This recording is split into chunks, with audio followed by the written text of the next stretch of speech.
उचित समय आने पर कर्म का फल अपने आप मिल जाता है। समय आने पर ही सूरज निकलता है, समय आने पर ही रात होती है, समय आने पर ही किसान की फसल पकती है। लेकिन समस्या तब पैदा होती है जब हम समय से पहले ही फल की चिंता करने लगते हैं। संत कबीर का एक दोहा है, धीरे धीरे रे मना, धीरे सब कुछ होए, माली सींचे सो घड़ा, ऋतु आए तो फल होए। यानी कि धीरे धीरे मेरे मन तू अपना काम करता रहे, क्योंकि धीरे चलने से ही सब कुछ होता है।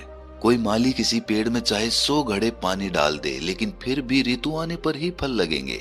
लेकिन विडंबना यही है कि सही समय तक सभी लोग इंतजार नहीं कर पाते, और इंतजार नहीं कर पाते इसीलिए असफल हो जाते हैं। जो भी इंसान अपने जीवन में सफल होना चाहता है, उसे ये समझना चाहिए कि एक जगह ही मिट्टी खोदने से कुआं बनता है और उसी कुएं से पानी निकलता है जो हमारी प्यास बुझाता है। लेकिन धैर्य ना होने के कारण इंसान अलग अलग जगह पर मिट्टी खोदता रहता है और आखिर में परेशान होकर खुद को समझा भी लेता है कि मेरा तो भाग्य ही खराब है, मुझे तो पानी कहीं पर मिला ही नहीं। अगर वो एक जगह ही मिट्टी खोदता रहता तो पानी निकलने की संभावना बहुत ज्यादा बढ़ जाती। एक जगह मिट्टी खोदने का तात्पर्य यहाँ पर यह है कि आप जो कर रहे हैं, आपने जो किया है, जिसमें आपका हुनर है, जो आपने सालों साल सीखा है, उसी पर अपना समय लगाते रहिए। चाहे अभी तक आपको उसमें सफलता नहीं मिली हो, लेकिन निराश मत होना, क्योंकि अभी आप सफलता के बिल्कुल नजदीक खड़े हैं। अगर अभी आप हार मान गए तो आपको फिर से एक नई शुरुआत करनी पड़ेगी, कोई नया काम सीखना पड़ेगा, नया हुनर पैदा करना पड़ेगा, और उसमें फिर से सालों का समय लग जाएगा। अभी तक जो सीखा है, अभी तक जहां पर मेहनत करी है, वहीं पर मेहनत करना जारी रखिए। अगर दरवाजे पर पहुंचकर वापस लौट गए तो खुद को कभी माफ नहीं कर पाओगे। बाद में हमेशा पश्चाताप करोगे कि दरवाजे पर खड़ा था, थोड़ी सी मेहनत करनी थी, बस एक कदम अंदर रखना था और सफलता मेरे सामने थी, लेकिन दरवाजे से वापस लौट आया। काश थोड़ी सी मेहनत करी होती, थोड़ी सी हिम्मत दिखाई होती तो अंदर प्रवेश कर ही गया था। हिम्मत हारनी थी तो शुरुआत में हारनी थी। जब मंजिल आंखों के सामने होती है तो कभी हार नहीं मानी जाती, बल्कि हौसला और ज्यादा बुलंद किया जाता है। जो लोग समय और धैर्य के सिद्धांत को नहीं समझते हैं, वो जीवन भर अलग अलग कार्य क्षेत्रों में प्रयास करते रहते हैं, लेकिन उन्हें सफलता हासिल नहीं होती। ऐसे लोग अपने जीवन से भटक जाते हैं, आखिर में पश्चाताप के अलावा कुछ हाथ नहीं लगता। अगर आप एक ही रास्ते पर मीलों तक आगे बढ़ चुके हो तो वापस लौटने का कोई रास्ता नहीं होता है। अगर आप उस रास्ते से वापस लौटोगे तो फिर से वही मुश्किलें सामने आएंगी, वही कांटे फिर से पैर में लगेंगे, वही तकलीफें फिर से जन्म लेंगी। यही रास्ता आपको अपनी मंजिल तक पहुंचाएगा।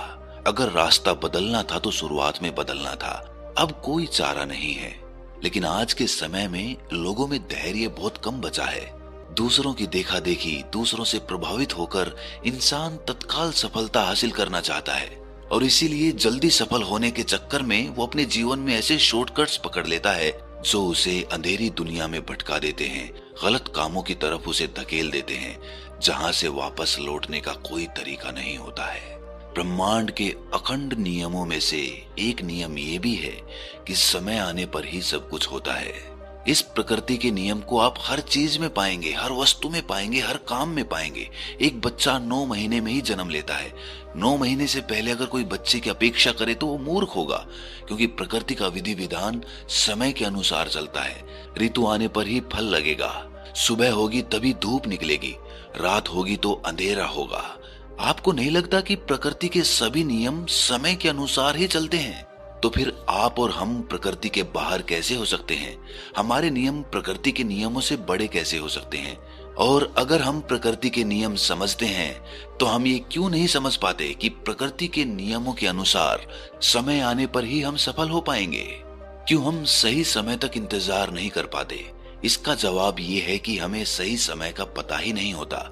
सुबह का और शाम का तो हमें पता होता है कि किस समय आएगी, लेकिन हमारी सफलता हमें कब मिलेगी उस समय का हमें सही सही पता नहीं होता, और इसीलिए हम उम्मीद हार जाते हैं, अपना रास्ता बदल देते हैं और जीवन में असफल होते चले जाते हैं।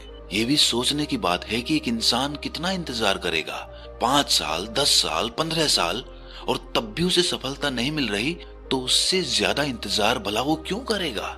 या तो उसे ये पता चल जाए कि उसे 20 साल में सफलता मिल जाएगी, या फिर उसे ये पता चल जाए कि उसे कभी सफलता ही नहीं मिलेगी, तो फिर वो अपना रास्ता बदल सकता है। लेकिन ऐसा तो कभी स्पष्ट नहीं होता है। हमें कितने समय में सफलता मिलेगी ये कभी निश्चित नहीं होता है।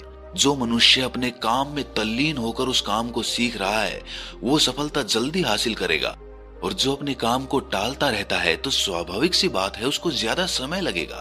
तो इसीलिए प्रकृति ने सफल होने के लिए समय की कोई निश्चित इकाई नहीं बनाई, क्योंकि हर मनुष्य के हिसाब से उस समय की अवधि अलग अलग हो सकती है। लेकिन जो समझदार हैं वो जानते हैं कि कम समय में सफलता कैसे हासिल की जाती है। अगर वो असफल होने का डर और सफल होने का लालच अपने मन से निकाल देते हैं तो ऐसे लोग जल्दी ही अपने जीवन में सफल हो जाते हैं, क्योंकि उनके लिए अपना काम ही ध्यान बन जाता है। और जब हमारा काम ही हमारे लिए ध्यान बन जाता है तो जो चीज हम 10 दिनों में सीख रहे हैं वो हम एक दिन में सीख सकते हैं। लेकिन हम अपने काम को ध्यान क्यों नहीं बना पाते, इसके पीछे का कारण भी जान लेना आवश्यक होता है। हम अपने काम को ध्यान इसीलिए नहीं बना पाते क्योंकि हर काम के पीछे या तो हमारा लालच जुड़ा होता है या फिर कोई डर जुड़ा होता है। कुल मिलाकर ये समझिए कि हम उस कर्म के फल को लेकर चिंतित रहते हैं। अगर हम उस कर्म के फल की चिंता अपने मन से निकाल दें और सिर्फ अपना ध्यान उस कर्म पर ही लगाएं तो सफलता मिलना निश्चित हो जाता है। लेकिन अपने कार्य क्षेत्र में कुछ समय बिताने के बाद ही इंसान का मन दुखी हो जाता है। वो परेशान हो जाता है कि सफलता तो मिल नहीं रही तो मैं क्यों मेहनत करूं, अपना रास्ता ही बदल देता हूं। और एक बार अगर मन को भटकने का रास्ता मिल जाता है तो वो हमेशा भटकता रहेगा।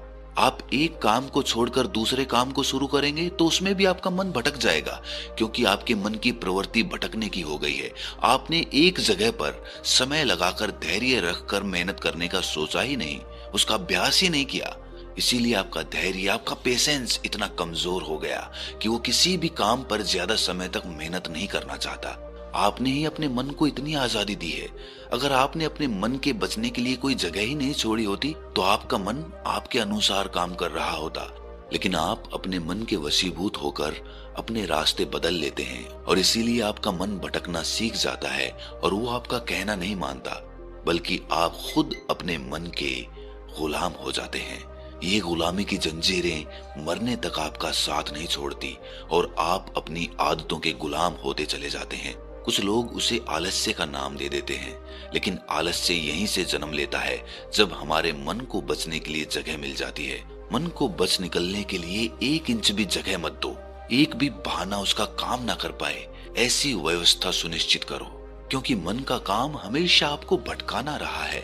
जो चीज मन को हासिल हो गई वो व्यर्थ हो जाती है और जो नहीं मिली उसके लिए मन तरह तरह की योजनाएं बनाता रहता है। मन का स्वभाव एक जगह ठहरना है ही नहीं, वो पानी की तरह बहता रहता है। लेकिन अगर हम अपने मन को समझने का प्रयास करें तो हम उस पानी के बहाव के साथ बहते चले जा सकते हैं। उसके बाद हमें प्रयास नहीं करना पड़ेगा, जोर जबरदस्ती नहीं करनी पड़ेगी। मन को समझने के बाद आप अपने मन के मालिक हो जाते हैं और एक बार मन के मालिक बनने के बाद आप अपने मन से जो चाहे वो काम करा सकते हैं।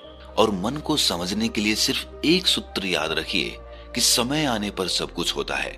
अगर आपका मन पेशेंस या धैर्य रखना सीख जाता है तो आप अपने मन को समझना शुरू कर देते हैं, क्योंकि धैर्य और प्रतीक्षा ही मन के ताले की चाबी है। मन को जल्दबाजी में समझा ही नहीं जा सकता। ये इत्मीनान का काम है, ये ध्यान का काम है। जब आप ध्यान करना शुरू करते हैं तो आपके मन का धैर्य बढ़ना शुरू होता है। आप एक ही जगह पर बहुत देर तक केंद्रित रह सकते हैं और इसीलिए आप अपने मन की गतिविधियों को समझना शुरू कर देते हैं। आपका मन जल्दबाजी की वजह से इधर उधर भागना बंद कर देता है और उसके बाद आपके मन के ताले की चाबी उसे खोलना शुरू कर देती है। और धीरे धीरे जैसे जैसे आप अपने मन को समझना शुरू करते हैं वैसे वैसे आप पाते हैं कि मन के नीचे तो खजाने दबे हुए थे। आपको अपनी अद्भुत शक्तियां पता चलेंगी जो शायद ही आपने कभी महसूस की हो। लेकिन जोर जबरदस्ती से बिल्कुल नहीं होगा, प्रेम से होगा, धैर्य से होगा, प्रतीक्षा से होगा। इसीलिए सफलता पानी है तो धैर्य और प्रतीक्षा रखें और अपने मन को समझने का लगातार ध्यान के द्वारा प्रयास करते रहें। उसके बाद सफलता आपकी होगी, उसके बाद आनंद भी आपका होगा और उसके बाद आप होश में रहकर दुनिया को एक अलग नजरिए से देखना भी सीख सकते हैं। तो दोस्तों, कैसी लगी ये वीडियो आपको कमेंट सेक्शन में जरूर बताना, और फिर भी अगर कोई सवाल रह गया हो तो कमेंट सेक्शन में जरूर पूछना। तो मिलते हैं अगली किसी वीडियो में, तब तक के लिए अपना ख्याल